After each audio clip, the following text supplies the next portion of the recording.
இங்கிலாந்துக்கு எதிரான டெஸ்ட் போட்டி முடிவடைந்த நிலையில் இந்திய அணி ஒரு மாத இடைவெளிக்கு பின்னர் ஆசிய கோப்பை தொடரில் விளையாட இருக்கிறது. அடுத்த வருடம் T20 உலகக்கோப்பை தொடர் நடக்க உள்ளது. இந்த நிலையில் அதற்கு தயாராகும் வகையில் இம்முறை ஆசிய கோப்பை போட்டி T20 தொடராக நடத்தப்படுகிறது. இந்த தொடருக்கான இந்திய அணி ஆகஸ்ட் மாதம் 3வது வாரத்தில் அறிவிக்கப்படும். இந்த நிலையில் இந்திய அணியில் பும்ரா, சிராஜ் ஆகியோருக்கு ஓய்வு வழங்கப்படும் என எதிர்பார்க்கப்படுவதால் புதிய வேகப்பந்து வீச்சு அணியை உருவாக்க கம்பீர் முடிவெடுத்திருக்கிறார். இதன் காரணமாக இங்கிலாந்து தொடரில் வாய்ப்பை பெறாத ஆர்சிப் சிங் ஆசிய கோப்பை தொடரில் முக்கிய பங்காற்றுவார் என தெரிகிறது. அத்துடன் T20 கிரிக்கெட்டில் மிகப்பெரிய தாக்கத்தை ஏற்படுத்திய இளம் வீரர் மயங்க் யாதவை இந்திய அணியில் சேர்க்க கம்பீர் முடிவெடுத்ததாக தெரிகிறது. மணிக்கு 157 கிலோமீட்டர் வேகத்தில் பந்து வீசும் மயங்க் ஏற்கனவே இந்திய அணியில் விளையாடி இருக்கிறார். பும்ராவை போல மயங்க் யாதவை மாற்ற கம்பீர் நடவடிக்கை எடுத்து வருவதுடன் ஆசிய கோப்பை தொடரில் அவரை விளையாட வைக்க கம்பீர் முயற்சி செய்தார். எனினும் கடந்த IPL தொடரில் விளையாடிய நிலையில் மயங்க் யாதவுக்கு மீண்டும் காயம் ஏற்பட்டது.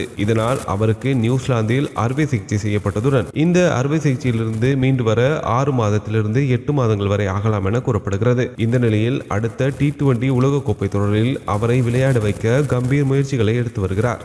உலக நடப்புகளை உடனுக்குடன் அறிந்திட News 21 தமிழோடு இணைந்திருங்கள்.